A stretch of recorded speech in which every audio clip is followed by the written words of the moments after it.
Vamos, entonces, buenas noches nuevamente a todos. Vamos a iniciar las clases. Es la cuarta clase que estamos tratando el tema de Tupac Amaru. Son todos los jueves. Estamos aquí con el profesor Harry Pizarro que nos va a dar la clase.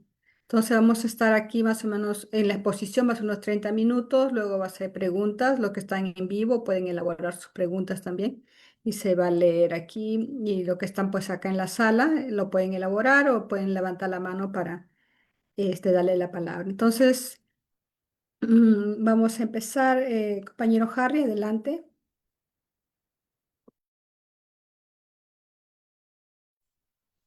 Gracias, Mávila, y a través tuyo, gracias a todos los presentes, organizados en diversos colectivos, como PEC Semillas de Libertad, que ya es la tercera, si la memoria no me falla, serie, ¿no? Del ciclo, o cuarta, ¿no? Cuarta o hasta quinta, ¿no? Serie dentro del ciclo de educación, autoeducación popular.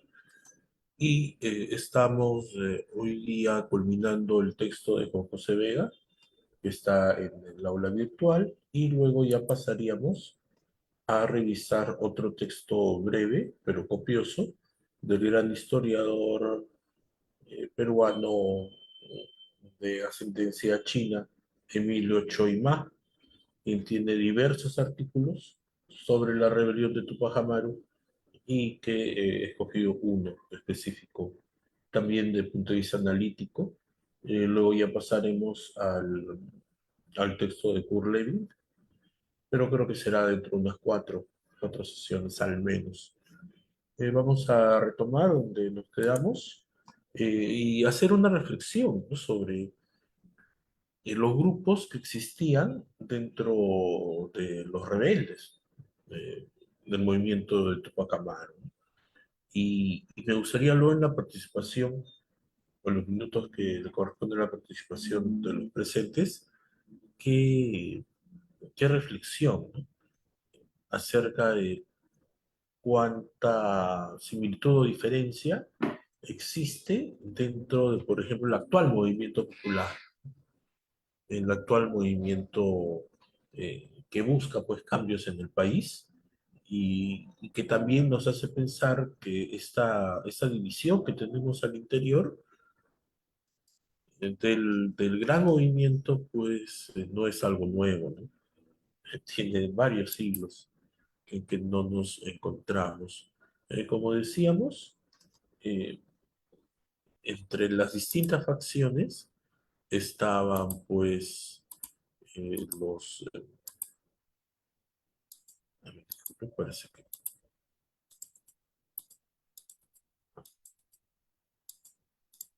no lo entendía, no sé qué pasó. Un momento, por favor.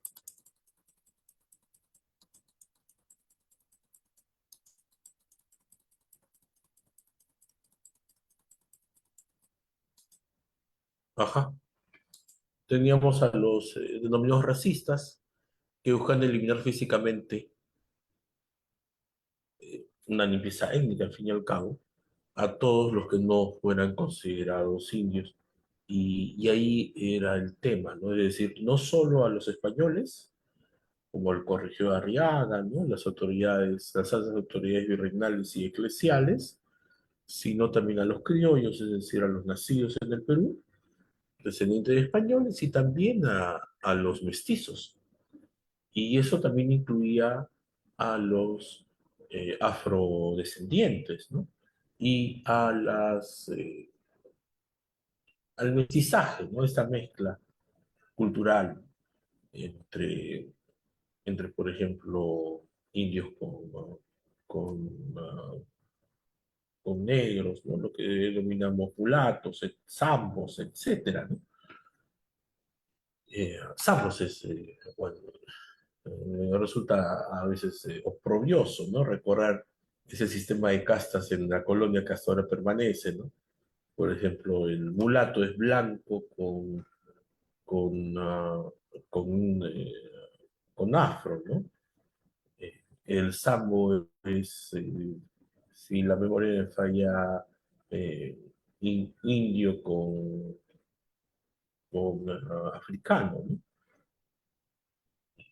Y así sucesivamente. Había una gran cantidad de castas. Eso, por ejemplo, nos debería llamar a la reflexión, ¿no? Sobre este grupo que estaba dentro de las facciones del movimiento.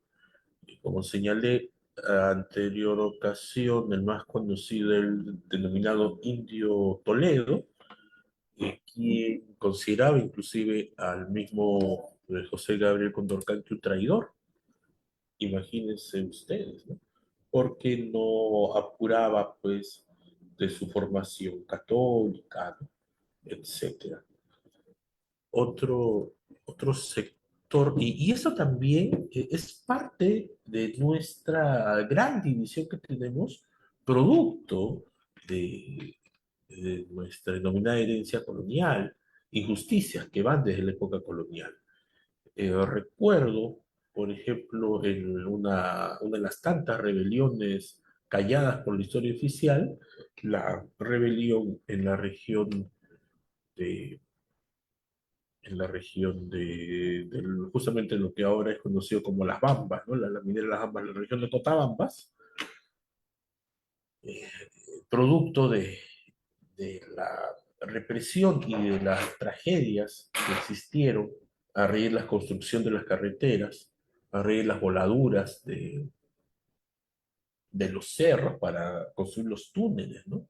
Y puentes, mueren cientos hijos de los runas, ¿no? Es decir, hijos de las comunidades campesinas, los cuales eran entregados para el trabajo gratuito, la MITA, la mal llamada ley de conscripción vial, entregados por los hacendados, los terratenientes, para evitar que sus hijos vayan a hacer el servicio obligatorio. Mandaban, y ahí se ve esa condición pues feudal, ¿no? De dominio. Mandaban a cientos, a miles hijos de campesinos y muchos de ellos morían, sea por enfermedades, sea por accidentes. Una gran un gran accidente provocó, en primer lugar, protestas y luego ya una insurrección. La famosa insurrección de Cotabambas, allá, no recuerdo la fecha exacta, ha sido por el año 22, por ahí, donde inclusive ajustician al hijo de Miguel Grau, que por lo que tengo entendido no le sacó nada al padre. Creo que ya conté este episodio trágico antes, y que también una de las consignas era matar a todos los mistis, como se les llamaba a, a a los hijos de hacendados, a los blancos, industriales, etcétera, etcétera. Es, está dentro, pues, de estas estructuras de desigualdad y que originan, pues, reacciones, ¿no? Violentas, propiamente de esta desigualdad que de por sí es violenta. Los nihilistas, que justamente luego revisando el texto de Milo Choi, los nihilistas destruían todos los medios de producción como una forma de venganza, es decir, destruían las haciendas, los obrajes, etcétera. Y esto fue también una de las razones del fracaso de la rebelión, porque eh, al destruirse pues los ingenios mineros, los molinos, por ejemplo, ¿no? Los obrajes, las fábricas, ya no tenía como el movimiento abastecerse o como el movimiento financiarse. Eso también luego pasó factura. Los comunitaristas que pensaban que bastaba obtener justicia social, por ejemplo, en cuanto a la tierra, ¿no? Los derechos sobre la tierra, especialmente las comunidades campesinas, bastaba y no era necesario considerar alianzas con criollos pobres, con mestizos, etcétera, ¿no? Con comerciantes. Y, y al final también, ¿no? La historia hasta ahora demostró que no basta, ¿no? No basta solo una alianza, por ejemplo, de la clase campesina, de la clase trabajadora campesina, rural, que incluso es muy diversa, no es un solo bloque. También, pues, si bien en esa época no existía el movimiento anarquista en sí, el anarquismo eh, políticamente hablando, recién nació en el siglo XIX, eh, también podían ser denominados anarquistas, ya que desconocían, pues, el virreinato o toda forma de, de organización estatal, pero sí estaban de acuerdo con mantener estos feudos autónomos, ¿no? Y sin pensar pues en el bienestar de la población. Y finalmente, lo que diríamos una especie de liberales, ¿no? Que exigían elecciones de los caciques, que normalmente era por privilegio, ¿no? Por sangre.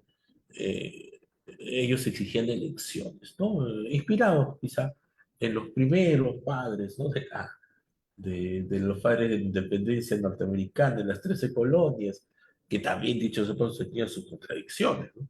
Ellos fueron uno de los fundadores, más que los fundadores, los próceres de tener una república, ¿no? Es decir, un estado sin reyes, ¿no? Y sin siervos.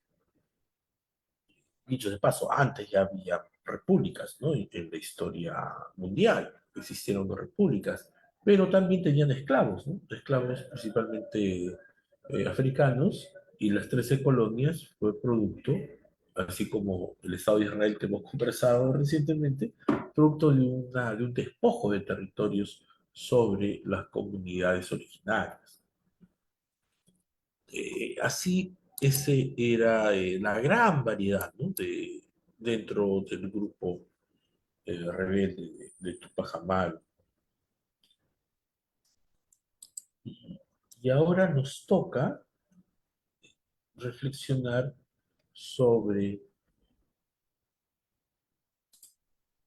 sobre los sistemas económicos y la revolución social que trajo el movimiento. Una época pues, marcada por la violencia, marcada por el esclavismo y por distintos modos de producción. Ahí podría corregir a Juan José Vega, de, más que modos de producción, eh, rezagos de modos de producción antiguos que permanecían en ese momento. Primero, sobre un tema bastante estructural en el Perú, que es la violencia. La historia de la sublevación de Tupac Amaru está marcada por la brutalidad, ¿no? Por la brutalidad, cómo fue reprimida, como se evidencia en la matanza de los tupacamaristas en Sonata, donde solo sobrevivieron 60 de 8.000 pobladores. Imagínense, imagínense. Y así se señala pues, que el genocidio es mentira, ¿no? El genocidio, que el genocidio sobre las comunidades originarias, el momento de la invasión, que es una leyenda negra, escucho hablar a algunos hispanistas, ¿no? Marcado por el imperio anglosajón. Más allá que el imperio anglosajón existe y existe en la actualidad, no es mentira, pues que el sistema español colonialista no tenía ningún temor a ejercer los genocidios. La masacre de Sonata, que obviamente mataron a hombres, mujeres, niños, ancianos, etcétera, es de tan actualidad que incluso en los años pues, de violencia política que tuvo el Perú recientemente, en los años 80, e incluso también las masacres pues, del año 2023, refleja pues, que esa violencia es estructural, esa violencia es de Estado. Este tipo de violencia ejercida por el Estado, tal igual que en la actualidad, generó un miedo a una revolución. el miedo a un cambio que se propagó en la sociedad afectando a todos, incluidos ancianos, niños y mujeres. Creo que es un punto que hoy día de todas maneras tenemos que tratar. De igual manera, ¿no? Si es importante tratar la violencia estructural en el Perú, también es importante tratar cómo coexistieron desde la segunda mitad del siglo XVIII y hasta la actualidad coexisten diversos sistemas económicos con un modo de producción, eh, un modo de producción hegemónico, ¿no? En ese momento es un modo de producción capitalista, en la época de Tupac Amaru un modo de producción mercantilista. Existían desde el denominado comunismo primitivo, eh, que, que dicho sea paso ahí discrepo, comparar a las sociedades de cazadores-recolectores, por ejemplo, las sociedades selvícolas, ¿no? de las comunidades amazónicas, eh, los Achuar, los Ayaminkas, Jíbaros, etcétera, etcétera, con un el modo originario, ¿no? El modo comunista primitivo, que según la teoría existió antes, pues, de la propiedad privada, digo, hace unos 5.000 años, ¿no? No, no es lo mismo. Pero aquí en el Perú sí, sí se existía, ¿no? Desde las bandas, ¿no?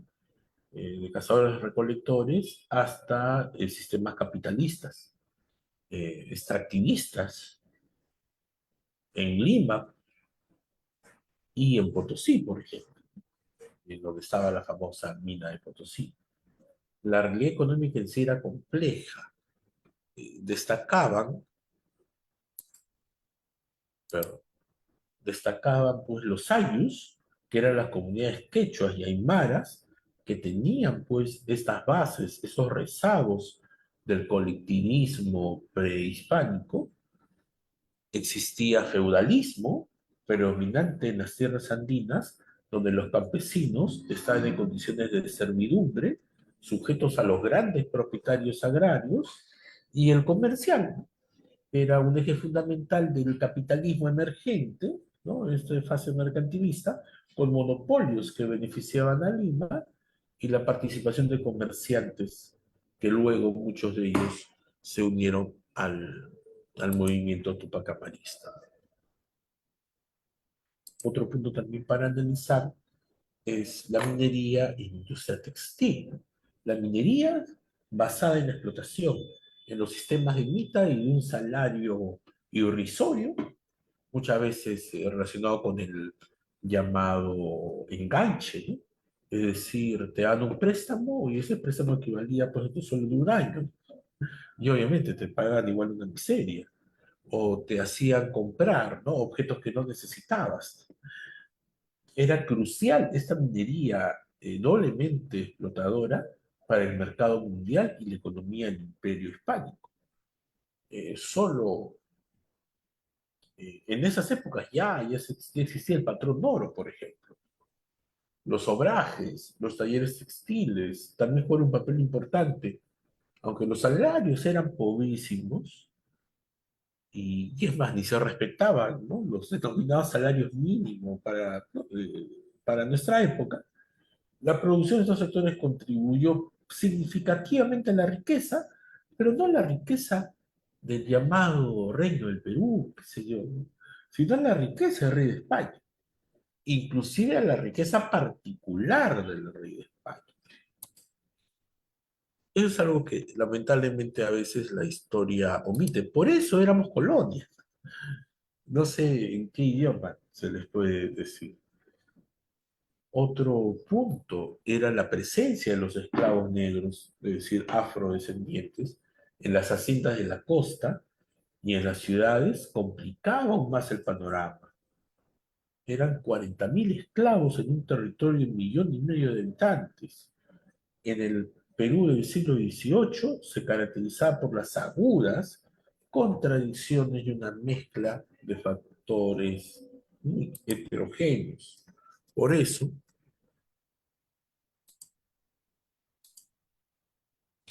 la revolución de Tupac Amaru se transformó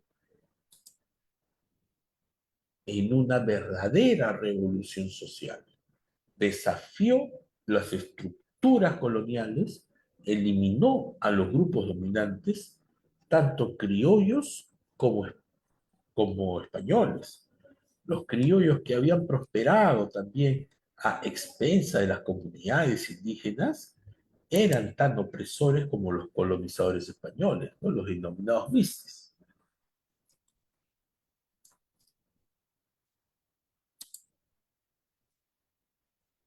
Un criollo limeño del siglo XVIII, Victorino Montero, imagínense, parece que este Victorino Montero viviera en pleno siglo XXI, describió el Estado del Perú como un lugar de gobierno sin leyes y de justicia sin templo.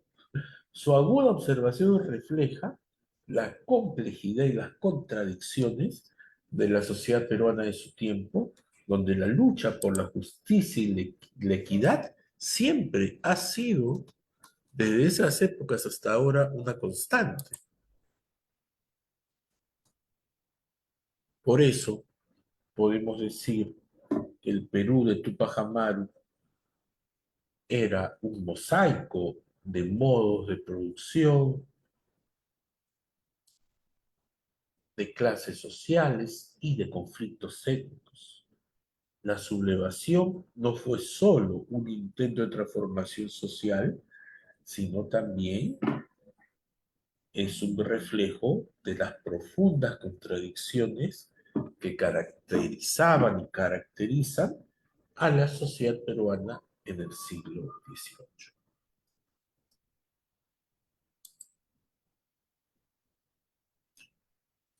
Por eso es hora, pues, que dejemos de ser un intento, ¿no?, de transformación social y que más bien, en base al conocimiento de nuestra historia, el conocimiento profundo de nuestra historia, establezcamos las estrategias para un verdadero cambio social en el Perú.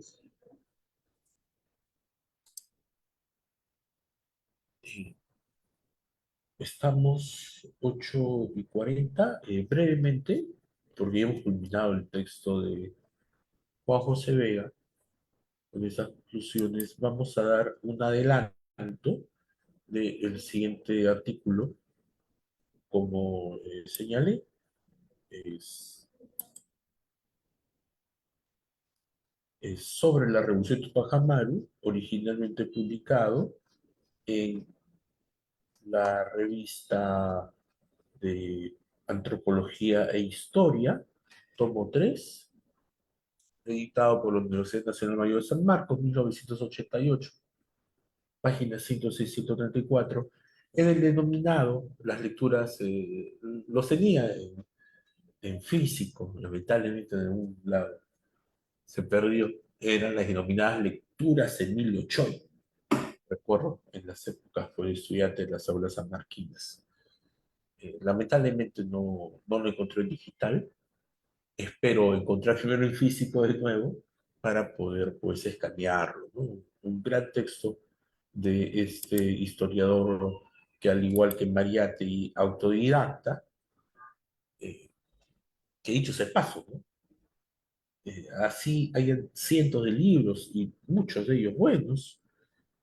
Nuestros principales historiadores eh, o analistas de la realidad peruana han sido autodidactas. José Carlos Mariátegui era, era autodidacta, nunca pisó una universidad oficial. Y Emilio Choi también.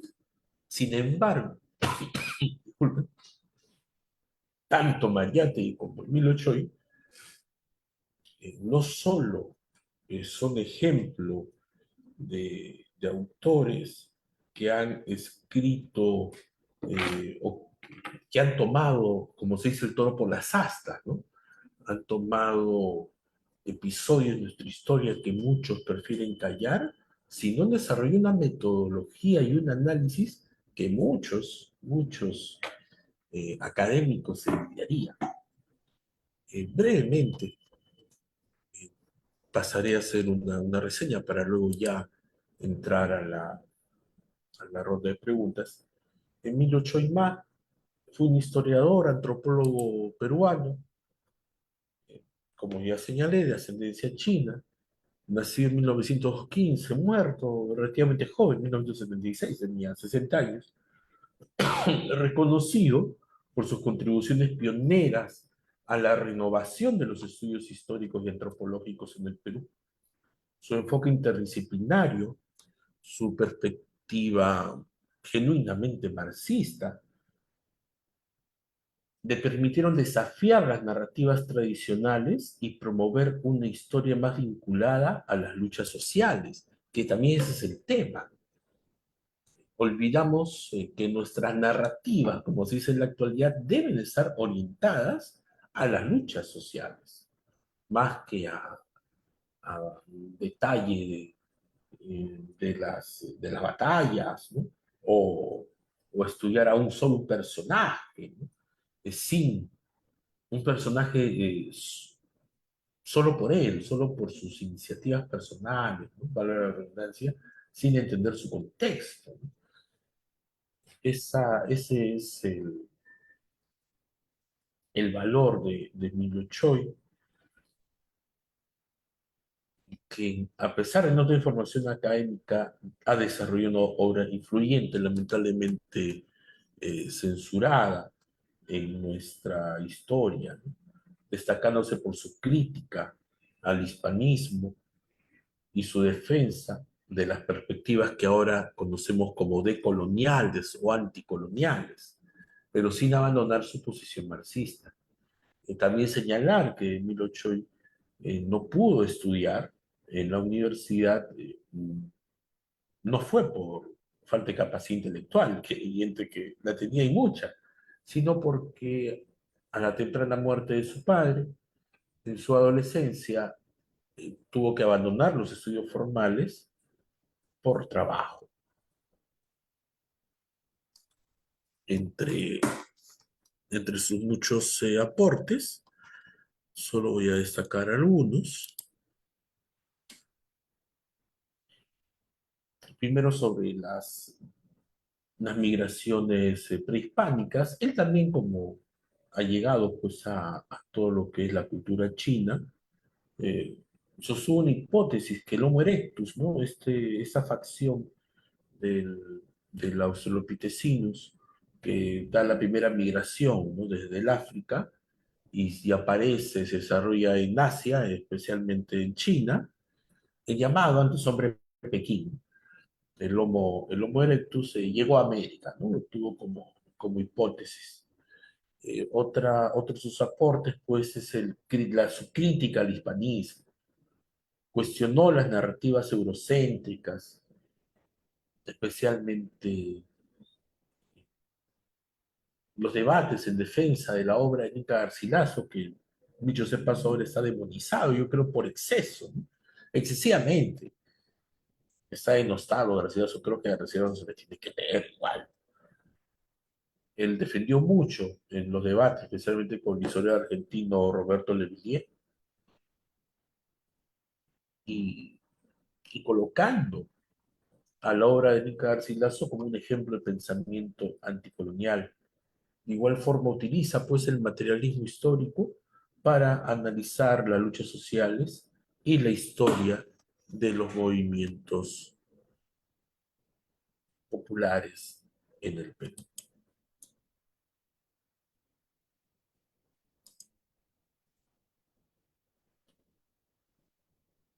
Finalmente, podemos decir que Emilio Choi trabajó en un periodo importante dentro de la historia mundial, como es el periodo de la Guerra Fría, el periodo de las dictaduras, la gran mayoría de derechas en América Latina, lo que influyó su enfoque en la resistencia social, aunque su obra fue marginada por la academia dominante de su época e incluso hasta la actualidad.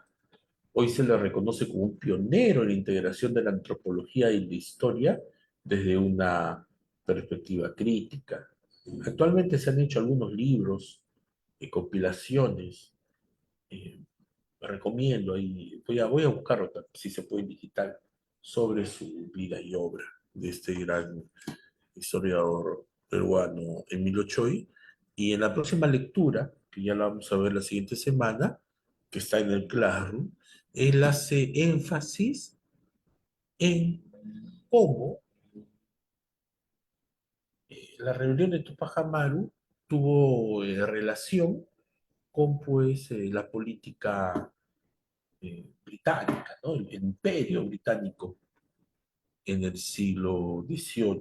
Yo creo que es importante estudiar realmente estas relaciones obvias, ¿no?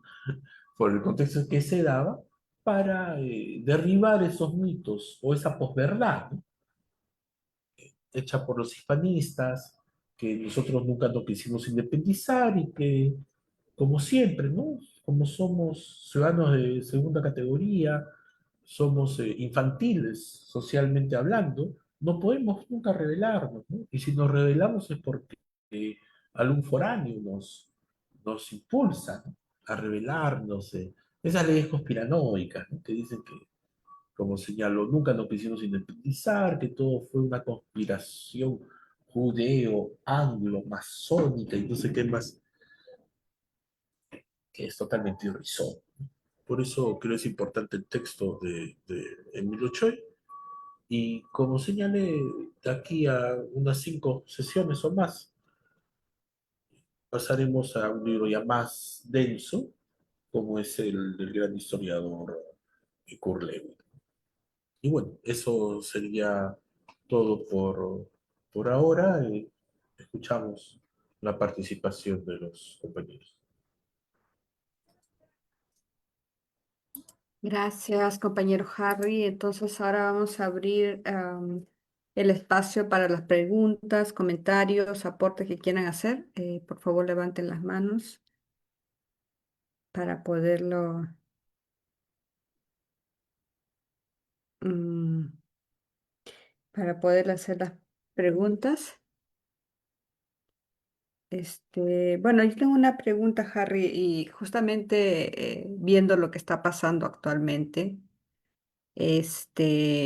sobre todo en Perú, ¿verdad? Como ya en la clase has tocado el tema, ¿no? De que como que dentro de los grupos que estaban, eh, dentro de los grupos que estaban apoyando, ¿no? A Tupac Amaru había diferentes sectores. Y parece que seguimos en lo mismo, ¿no? O sea, cada uno quiere llevar su lucha por su lado, como que, y, y pues ese desorden pues causa conflictos, incluso hasta en el plan inicial, que fue, por ejemplo, demasiada agresividad que se dio, ¿no? De algunos sectores, hizo de que algunos sectores que estaban como aliados, pues se alejen, ¿no? Porque también estaban siendo atacados. Entonces, y eso me parece que se está dando también ahora, y eso no ayuda. Entonces, ¿tú qué crees que sería, o qué faltó cómo se puede solucionar ese problema?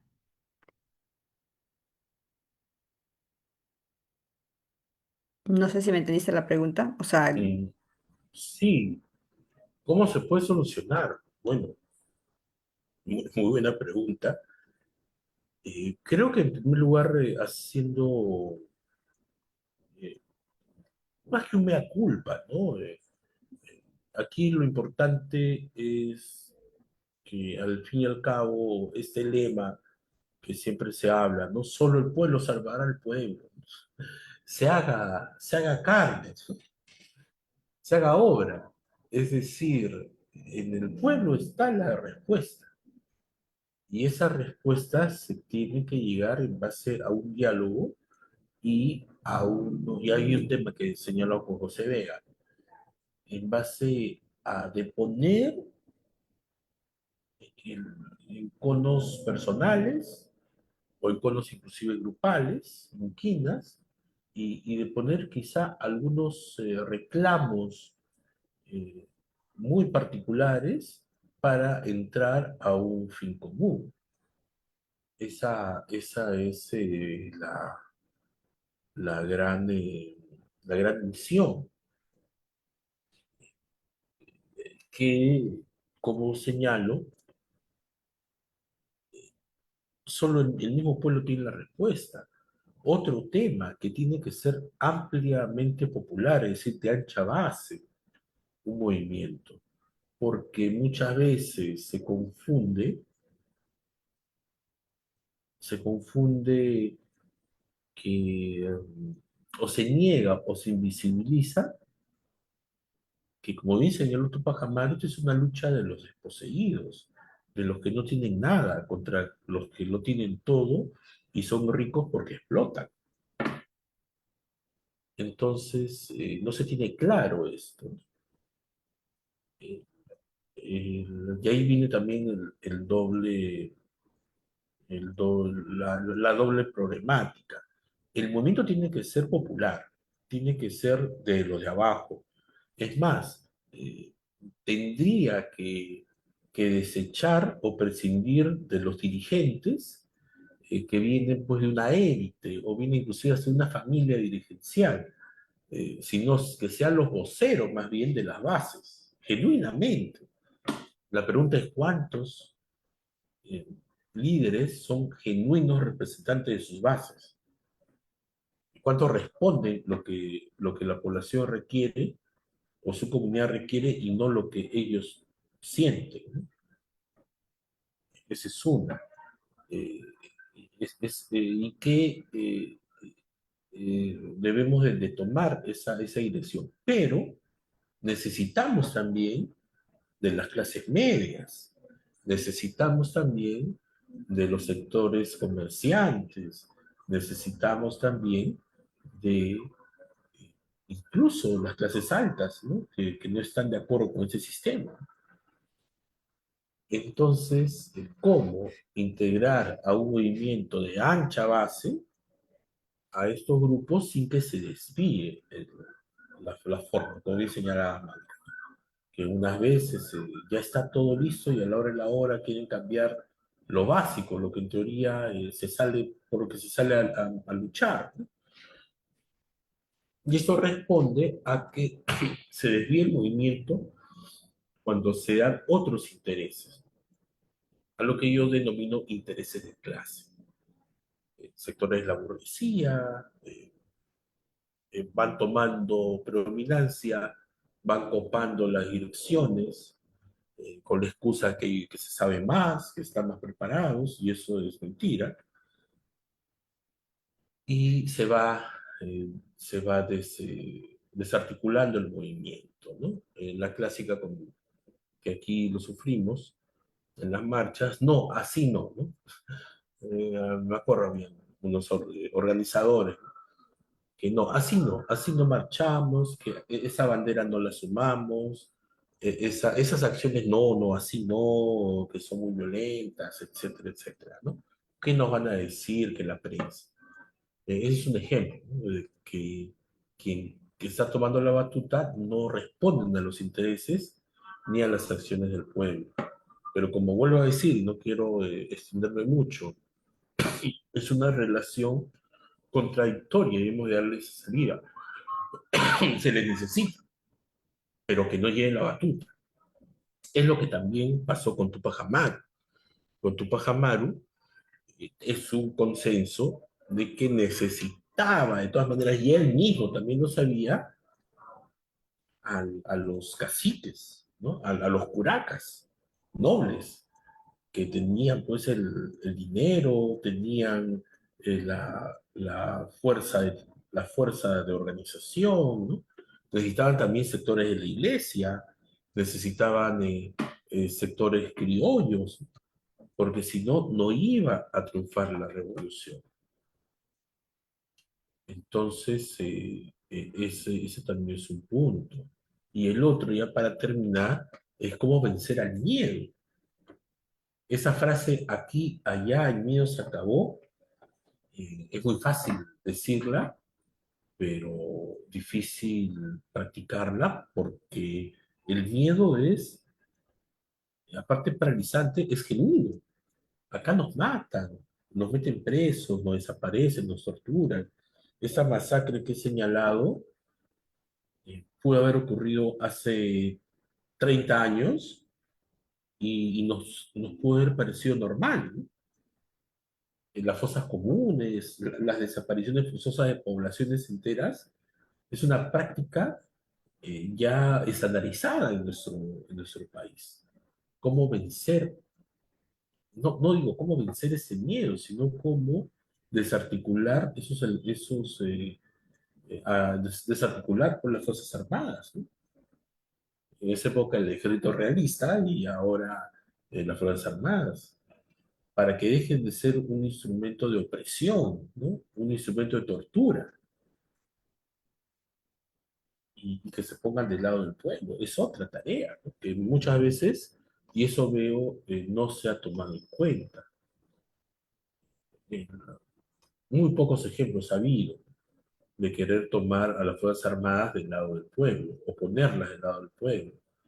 Se intentó fallidamente también con el general Velasco, digo fallido porque él mismo fue traicionado, y se intentó ya falazmente, ¿no? Con el gobierno de Humala, que era un militar de retiro. En fin, es una pregunta muy amplia que necesita, creo, y vuelvo a repetir, se necesita debatirlo, actuar, pero de forma comunal, de forma de asambleas múltiples, y que dé como resultado esa decisión, que los dirigentes también respondan pues a sus bases. Gracias, Mayra, por la pregunta, bastante interesante, pero también compleja de responder. Gracias, Harry. Entonces vamos a ver quién más quisiera participar. Delia, ¿algún comentario, preguntas?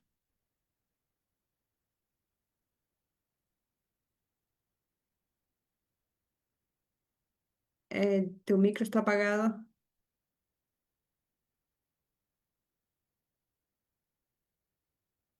Bueno, no hay más preguntas, me parece. El, no sé si quisieras con algo culminar, Harry. Oh, ahí está, alguien levantó la mano que está con el iPhone. Sí, adelante. Oh, sí, soy yo, disculpa, Mávila. Ah, adelante, Laura. Laura, eh, yo quería primeramente agradecer el acto tan generoso, profesor Pizarro, de compartir tanto conocimiento con nosotros, esa generosidad de compartir textos, muy diferente del mundo académico, donde es competitivo y la gente no quiere compartir nada. Entonces, yo le quiero comenzar agradeciendo. Y quería también, aprecié mucho la parte de explicar cómo las fuerzas económicas en el momento, la gran presencia de la esclavitud, que uno de los objetivos de la rebelión o revolución social fue de acabar con la esclavitud. Y mencionó las 13 colonias varias veces. Quería preguntar si existe algunas evidencias o estudios de cómo Tupac Amaru inspiró a otras revoluciones en las Américas, como por ejemplo la revolución de Haití, que comienza en 1791, o 10 años después, y como tal vez también una historia que inspira otras rebeliones de esclavitud contra la esclavitud en otras partes, como en Cuba o Estados Unidos. Eso es una pregunta. Y quería preguntar sobre ese historiador fascinante que vamos a tocar la próxima vez, el Choi. Disculpa que no capté bien su nombre. Quería preguntar, digamos, si sus obras, mencionó que la gente está recopilando sus obras y quería saber como el título de su obra principal porque me parece fascinante que estaba como mezclando disciplinas, historia, antropología, como anticipando el- la metodología de la transdisciplinaridad que actualmente se ha convertido en boga. Entonces, solamente esas dos. Gracias.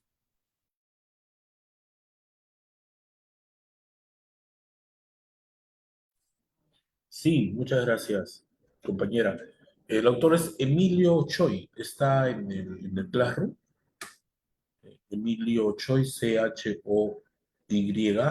Ma, que es el apellido de chino, ¿no? Evidentemente. Y como bien señalas, ¿no? Fue un precursor, aunque eso también, ¿no? Siempre un profesor he dicho de paso que para descanse, profesor de colegio, profesor Barrientos, me acuerdo, profesor de arte, ¿no? Nos decía que no hay nada nuevo bajo el sol, que el cubismo de Picasso ya lo tenemos aquí, en la cultura nazca, en nuestro colibrí, en nuestros seres estos sobrenaturales, ¿no? Ya los Nazca habían descubierto el cubismo miles de años antes que Picasso, ¿no? De igual forma, los estudios de Emilio Choi pueden considerarse precursores de los estudios interdisciplinarios, transdisciplinarios, pero más que eso, y es algo que también repetí dentro del ciclo eh, de lecturas de José Carlos Mariátegui, que hace una vez al año la Casa Museo, cuando, bueno, la dinámica es, se expone, cada uno expone un ensayo, ¿no? Y yo veía a los colegas, bueno, más que bueno, colegas dentro de ciencias sociales, compañeros, ¿no? Que se admiraban del aporte de Mariátegui, del aporte innovador inclusive hasta esos tiempos, ¿no? Cómo mezclaba antropología, etnología, economía, ciencias políticas, y le decían, no era Mariátegui, es decir, no era porque se le ocurrió a Mariátegui, sino Mariátegui aplicaba materialismo histórico. No hay nada nuevo bajo el sol. Si vemos al mismo Marx, vemos al mismo Engels, ellos ya hacían estudios etnológicos, antropológicos, al estudiar sociológicos, ¿no? Al estudiar las condiciones de vida del obrero de Londres de la Segunda Revolución Industrial.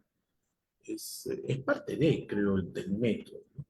En cambio, si uno hace un análisis netamente positivista, pues no va a tener eh, esas, eh, esas diversidad de conocimiento que te hace pues llevar a una conclusión más contundente. Y,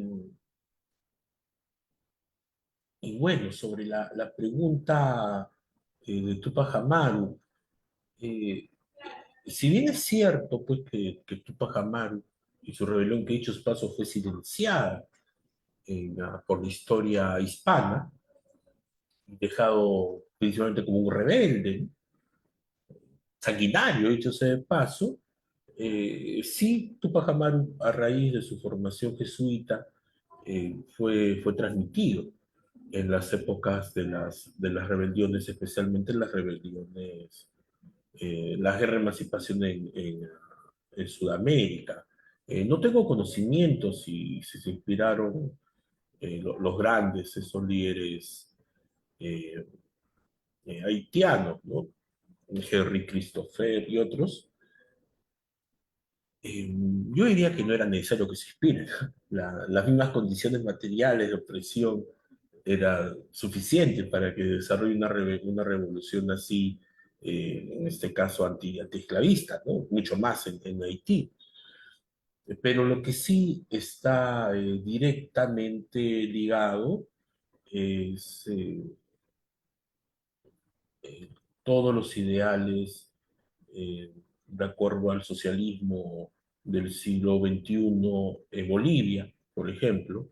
El MAS está vinculado a Tupac Amaru, está vinculado a Tupac Katari, ¿no? Que como vimos en la sesión anterior, fue quien de una forma se cinde del movimiento originario de Tupac Amaru, pero desarrolla la rebelión del Alto Perú, ¿no? En lo que es ahora Bolivia, ¿no? Juliana Paza, ¿no? Tupac Katari y Tomás Katari. También su influencia llegó hasta el Virreinato de Río de la Plata y la Nueva Granada. Por eso San Martín y Bolívar, ¿no? En ambos sitios. Diría yo más San Martín que Bolívar, ¿no? Definitivamente. Eh, eso sí creo que podría señalar, ¿no? En cuanto a la pregunta que me indicó. Y en la actualidad también, bueno, en épocas contemporáneas, la influencia de Tupac Amaru se vio grandemente, ¿no? Interesante en dos casos. Uno en verdad no lo he estudiado, el otro sí, más o menos tengo conocimiento. Las guerrillas urbanas en Uruguay, por un lado, y las, bueno, no le llamaría milicias, ¿no? Sino son grupos organizados en Venezuela, ¿no? Los Tupamaros de Venezuela y los Tupamaros de Uruguay y los Tupamaros de Venezuela, ¿no? Los Tupamaros de Uruguay fueron una guerrilla urbana en, en los años 60 hasta los años 70, ¿no? Que fue perseguida pues, por la dictadura militar en los años 70, tomó el nombre de Tupac Amaru y esa especie de organización, porque no iba a tomar las armas los Tupamaros de Venezuela, también obviamente tomaron sus ideales, y la que no me he puesto a estudiar es en el movimiento de los Black Panthers, ¿no? En los Estados Unidos, porque este cantante, ¿no? Tempranamente asesinado, Tupac Shakur, toma su nombre también de Tupac Amaru, ¿no? Y su madre fue una gran activista de los Black Panthers, ¿no? Entonces, quizá por ahí también tiene ese, bueno, no quizá por ahí, es evidente, pero no he puesto a estudiarlo, tiene esa influencia Tupac Amaru en esos movimientos. Y, y bueno, eso es lo que podría señalar en la actualidad. Tupac Amaru seguía guardando, claro, las distancias, nuestro Che Guevara, ¿no? En cuanto a aporte revolucionario desde el Perú. Yo creo que sí, definitivamente, ¿no? Digo, guardando las distancias en espacio y tiempo, ¿no? Pero sí, yo creo que es nuestro símbolo. Gracias, Harry. ¿Alguna otra participación? ¿Alguna pregunta, comentario, algo que quieran compartir? Aquí, lo que están aquí en la clase. Bueno, entonces, ya saben, todos los jueves vamos a estar aquí en las clases para aprender más de nuestra historia. Y bueno, terminamos esta clase del día de hoy. Le agradecemos a todos y nos volveremos a ver el próximo jueves. Para culminar, Harry, ¿quisieras hacer algún comentario para cerrar? Si sería posible, yo quería pedirle al profesor, porque he visto muchos comentarios actualmente sobre la situación en Estados Unidos como a nivel mundial. eh, ¿Cuál es la perspectiva desde Perú sobre lo que está pasando en cuanto a la posibilidad de una guerra mundial o un conflicto mayor acá en Estados Unidos?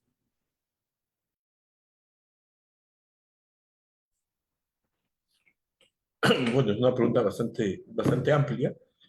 Eh, no podría hablar en nombre de todo, ni siquiera de parte de un colectivo, pero de lo que más o menos pienso o pensamos dentro de los grupos que estamos ahí siguiéndonos, se puede decir, o viéndonos, es una guerra más imperialista, que sería, esperemos, parafraseando a estos neoliberales, el fin de la historia, ¿no? El fin de la historia del capitalismo, más que el fin de la historia de la humanidad. Esperemos que no sea el fin de la historia de la humanidad definitivamente, pero es una guerra más imperialista, definitivamente. Está todas las... tiene todos los elementos, hay hay un trasfondo económico evidente, no diría en esta falaz eh, oposición entre potencias emergentes con potencias en decadencia. Eh, ya se vio que Rusia no tiene ningún problema en hacer alianzas con Estados Unidos. Eh, creo que puede haber una guerra ya militar entre China y Estados Unidos, no ahora, quizá en un futuro cercano. Esta guerra comercial, que ya tiene casi 10 años, puede pasar una guerra militar muy fácilmente, pero no ahora, digo. Está también relacionado la apropiación de recursos por despojo. El caso de Palestina, es, que diría yo, es la tercera vez que la civilización occidental pierde toda hegemonía o eh, o toda intención de ser pues el faro, ¿no?, civilizatorio. La primera pues fue en las trincheras de Verdun y Marte, ¿no?, en la Primera Guerra Mundial. La segunda fue en Auschwitz, Sóvigo, Treblinka y tantos otros campos de concentración. Y esta es la tercera, ¿no?, en la Franja de Gaza, en Palestina. Porque Israel, pues evidentemente es un estado colonialista europeo. Lo que está haciendo con el pueblo palestino es lo que le puede pasar a toda la humanidad. Y aparte de un genocidio, es una acumulación por despojo. Lo que se quiere son los territorios, lo que se quiere son los recursos naturales, y no le va a temblar la mano al capitalismo de ejercer un genocidio más de su larga historia de genocidios, ¿no? Aquí lo hemos sufrido desde hace 500 años, desde hace 100 años o más tuvimos nuestro último genocidio, el genocidio Huitoto, por la explotación del caucho. En Bélgica también, en Bélgica también digo, con el genocidio en el denominado Congo belga, ¿no? En sí tiene todas las condiciones de ser una guerra pues imperialista, y la única salida es la unión de los pueblos en contra de esta guerra, en contra de este sistema. Y para terminar, con hechos recientes, eh, no le va a temblar la mano deshacerse de uno o de mil de sus propios miembros, ¿no?, al imperialismo. Así como antes explotaron barcos o dejaron el Lusitania, en la Primera Guerra Mundial. Si la memoria en el fallo es el Lusitania, ¿no? O me estoy equivocando. El, o dejar expuesto todo un fortín, ¿no?, como Pearl Harbor. Estos asesinatos, ¿no?, como ha habido hace un par de días o ayer, creo que también son orquestados justamente para que se tenga una excusa y tomar medidas eh, mucho más eh, asesinas contra todo quien se oponga a este sistema. Y bueno, esa es la posición que tenemos de acá, y nuestra posición es una posición de resistencia. Somos un escenario más de, de esta tercera guerra mundial en vísperas. Eh, América es un escenario más, el golpe de Estado de Pedro Castillo fue un episodio más.